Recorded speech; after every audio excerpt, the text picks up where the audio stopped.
So what is their tactic now? Let's go to Jay Carney, otherwise known as Saul Alinsky, and listen. What?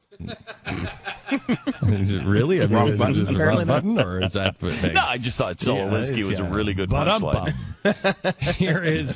Here is Jay Carney yesterday. But Jay, I want to go back to exactly... That would be that tone I'm talking about. I want to go back to exactly what the president said. He said you can bypass the website and apply by phone or in person, and that it can be done in 25 minutes.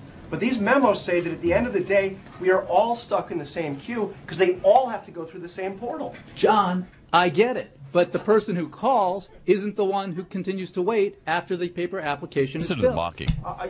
Your mocking is entertaining.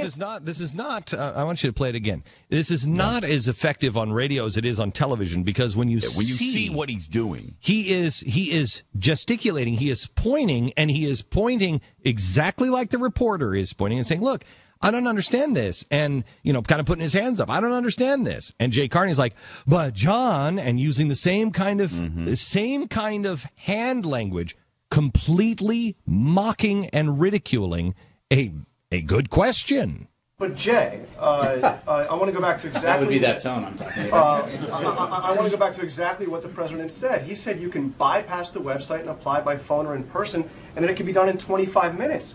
But these memos say that at the end of the day, we are all stuck in the same queue because they all have to go through the same portal. John, I get it. But the person who calls isn't the one who continues to wait after the paper application is filled. Jeez. Your mocking is entertaining, but the president said that you can apply within 25 minutes. That was not true. The work that you do, I think everybody... Now listen to what he does. Listen. Everybody else is looking quizzically because there's a reason to be quizzical here.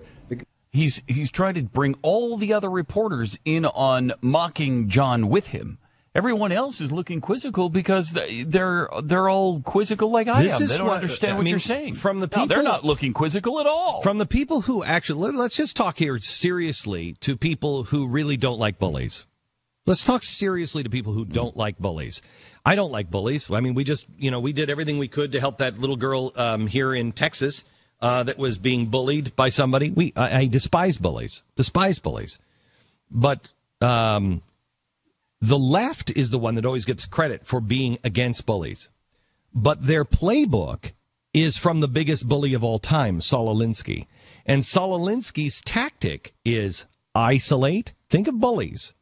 Isolate, ridicule. So what you do is you get everybody onto your side, and then you surround that individual. Mm-hmm. This is Saul Alinsky tactic, and you notice when you're watching him, he's not thinking Saul Alinsky tactic number 12. No, it's part of him. It's part of him. He doesn't have to think that. He just does it. So he just immediately ridicules, and then, like Pat said, he brings all of the crowd around him, or attempts to, and says, John, we're all confused by you. We're all confused. We're all in this room. You're all alone. I want you to listen carefully. This is what everyone in this society is trying to convince you of, that you are alone, that everybody is against you, that the odds are against you, that you'll never make it, that you'll never make it in your business, you'll never make it in your school, you need somebody to help you. And listen, that's cute. That's a cute little idea that you have, but you didn't build that. You didn't do that. You're not capable. Everything is set up against, it's them. Get them. Don't listen to any of that.